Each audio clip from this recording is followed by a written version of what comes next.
أعوذ بالله من الشيطان الرجيم. بسم الله الرحمن الرحيم. يا أيها الذين آمنوا أطيعوا الله ورسوله ولا تولوا عنه وأنتم تسمعون. صدق الله العظيم. یا ایہا الذین آمنوا، اے ایمان والو، اطیعوا اللہ، اللہ کی تابعداری کرو، ورسولہ، اور اس کے رسول کی تابعداری کرو، ولا تولوا عنہ وانتم تسمعون، اور تم اس تابعداری سے منہ نہ موڑو، وانتم تسمعون، حالانکہ تم سن رہے ہو، اللہ اور اس کے رسول کے احکامات تم سن رہے ہو، تو پھر اس کے بعد تابعداری سے منہ نہ موڑو، بات ماننے سے اعراض نہ کرو۔ وَلَا تَكُونُوا كَالَّذِينَ، اور نہ ہو جاؤ تم ان لوگوں کی طرح، قالوا، کہ جنہوں نے کہا، سمعنا، کہ ہم نے سن لیا، وَهُمْ لَا يَسْمَعُونَ، حالانکہ وہ نہیں سنتے۔ جو لوگ کہتے ہیں کہ ہم نے نبی کی باتوں کو سن لیا، لیکن حقیقت یہ ہے کہ یہ لوگ نہیں سنتے۔ ان شر الدواب، بے شک زمین میں چلنے والوں میں سب سے برے، عند اللہ، اللہ کے ہاں وہ ہیں، دواب، دابتن کی جمع ہے، ہر زمین پر چلنے والے کو کہا جاتا ہے، تو ہم یہ ترجمہ کر سکتے ہیں، بے شک مخلوق میں سب سے برا، عند اللہ، اللہ کے ہاں وہ ہے، الصم، کہ جو بہرے ہوں، البکم، جو کہ گنگے ہوں، الذین لا یعقلون، اور وہ لوگ جو عقل سے کام نہیں لیتے، جو سمجھ سے کام نہیں لیتے۔ وَلَوْ عَلِمَ اللَّهُ فِيهِمْ، اور اگر اللہ کے علم میں ان کے اندر خیرن، کوئی بھلائی ہوتی، لَأَسْمَعَهُمْ، تو وہ ضرور اللہ انہیں سننے کی توفیق دے دیتا۔ وَلَوْ أَسْمَعَهُمْ، لیکن اب اگر ان کو سننے کی توفیق دے بھی دے، لَتَوَلَّوْا وَهُمْ مُعْرِضُونَ، تو پھر بھی یہ لوگ منہ موڑ کر چلے جائیں گے۔ اس سے قبل آیات میں غزوہ بدر کے حوالے سے بات چل رہی تھی۔ غزوہ بدر کفر اور اسلام کے درمیان ایک عظیم معرکہ تھا۔ جس وقت پہ مسلمان یہ تیاری کر رہے تھے، اس وقت یہود، نصارہ، منافقین مذاق اڑا رہے تھے کہ یہ لوگ ہیں جو کہ مکہ کے بڑے بڑے سرداروں سے مقابلہ کریں گے، یہ لوگ ہیں انہیں قید کر کے لائیں گے، یہ لوگ ہیں ان کو قتل کریں گے، تو یہ مذاق اڑا رہے تھے۔ لیکن جب اللہ تعالیٰ کی ذات نے ایک عظیم کامیابی اور فتح عطا فرمائی، یہ سب لوگ حیران ہو گئے اور بہت پریشان ہوئے۔ تو اللہ تبارک و تعالیٰ نے ارشاد فرمایا کہ اے مسلمانوں، اے ایمان والو، یہ کامیابی تمہیں کیسے ملی ہے؟ اتنی بڑی فتح تمہیں کیسے ملی ہے؟ آج ساری دنیا کی نظریں تمہاری طرف ہیں، یہ کیسے لوگ ہیں؟ مٹھی بھر ان انسانوں نے کتنی بڑی طاقت پر جو ہے غلبہ حاصل کر لیا، آخر کیا وجہ ہے؟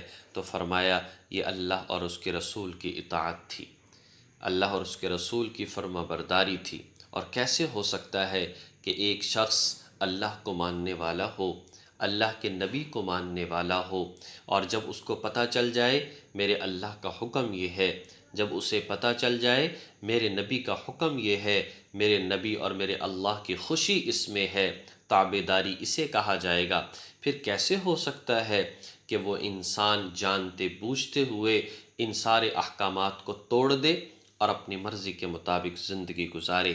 ایسا نہیں ہو سکتا۔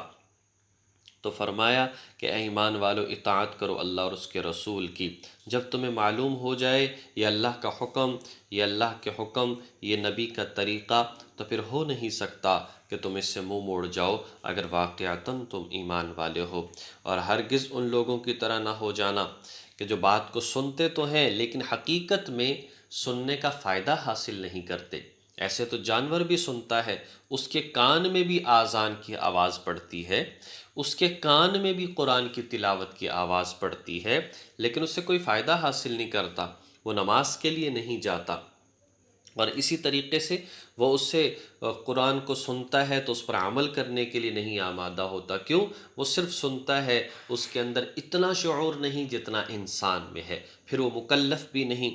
تو انسان صرف سنے جانور کی طرح اور عمل نہ کرے تو یہ ایسا ہی ہے گویا کہ اس نے سنا ہی نہیں۔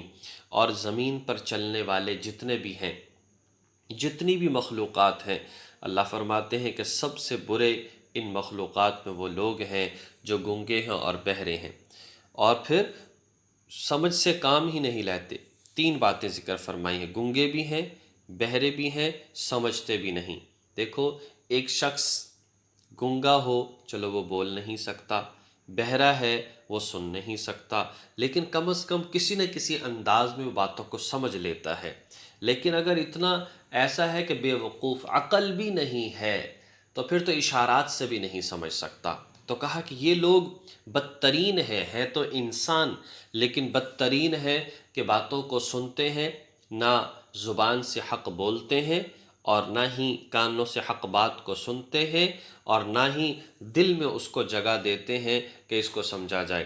گویا کہ کیا ہے؟ من اتخذ الہہ ہواہ، انہوں نے اپنی خواہشات کو اپنا الہ بنا رکھا ہے، اپنا معبود بنا رکھا ہے، جو دل چاہتا ہے وہ کرتے ہیں۔ انہیں پتہ ہی نہیں کہ ہم شریعت کے مکلف ہیں، یہ سوچتے ہی نہیں کہ ہم کسی کے غلام ہیں، یہ سوچتے ہی نہیں کہ ہم اللہ کی مخلوق ہیں۔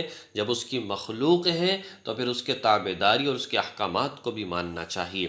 تو اس طرح سے کہ اللہ نے بھیجا کیوں ہے، کس مقصد کے لیے بھیجا۔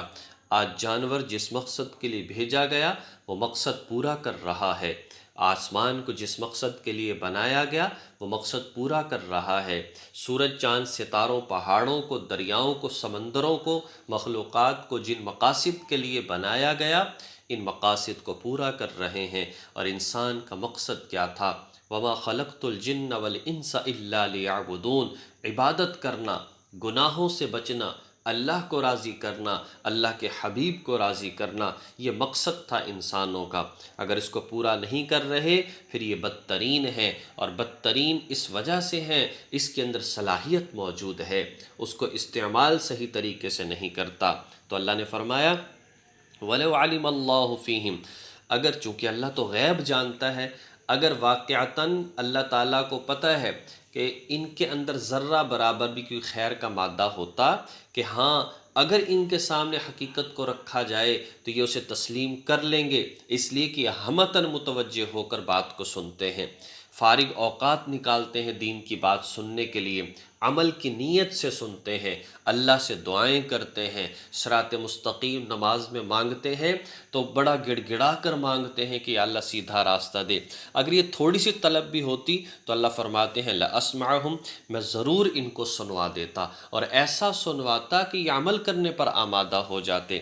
لیکن جب ان کے اندر طلب ہی نہیں، جب بالکل بے طلبوں کی طرح بیٹھے اور ان کو جستجو ہی نہیں، جس کام پر لگے ہوئے اسی کام کو کرتے چلے جا رہے ہیں، کبھی سوچتے ہی نہیں کہیں یہ میرا کام غلط تو نہیں، یہ میرا معاملہ غلط تو نہیں، میں جاب کرتا ہوں اس میں کوئی طریقہ کار غلط تو نہیں، اولاد کے حوالے سے کوئی معاملات غلط تو نہیں، لوگوں سے ملتا ہوں میری وجہ سے کسی کی دل آزاری تو نہیں ہوتی، کسی کی حق تلفی تو میں نہیں کرتا، کبھی سوچتے نہیں ان چیزوں کے بارے میں۔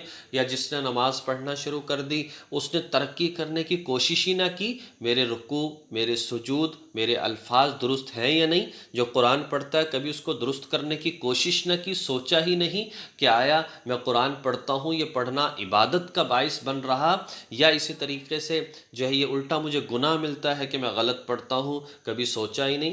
دیگر بہت سارے کام کرتا ہے، نہ کبھی پاکی ناپاکی کے مسائل سیکھے، نہ کھانے پینے حلال حرام کے مسائل سیکھے، نہ جائز ناجائز کے بارے میں کبھی پوچھا، نہ کبھی دیکھا نہیں روزانہ سفر کرتے ہیں، سفر کے آداب کیا ہیں، روزانہ کپڑے پہنتے ہیں، کپڑوں کے آداب کیا ہیں، کھانا کھاتے ہیں، کھانے کے آداب کیا ہیں، بیت الخلاء جاتے ہیں اس کا آداب اور طریقہ کیا ہے، لوگوں سے ملتے ہیں، بیمار کی عیادت کرتے ہیں، عیادت کرنے کا طریقہ کیا ہے، کسی کے ہاں افسوس کے لیے جاتے ہیں، افسوس کرنے کا طریقہ کیا ہے، اولاد کی تربیت کا طریقہ کیا ہے، آپس کے معاملات ماں باپ کے ساتھ ازدواجی تعلقات ان کے طریقے کیا ہیں۔ جب یہ سیکھا ہی نہیں تو پھر ہم کہاں کے مسلمان ہیں؟ اس دین اسلام میں تو کسی بات کو نہیں چھوڑا گیا۔ نبی پاک صلی اللہ علیہ وسلم کے صحابہ اہل بیت بھی ہیں، عام صحابہ بھی ہیں۔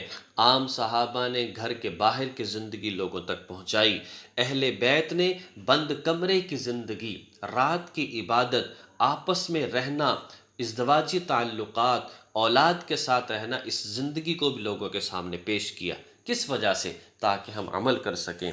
اللہ تبارک و تعالی ہمیں یہ غور و فکر کرنے کی توفیق عطا فرمائے، عمل کرنے کی اللہ توفیق عطا فرمائے۔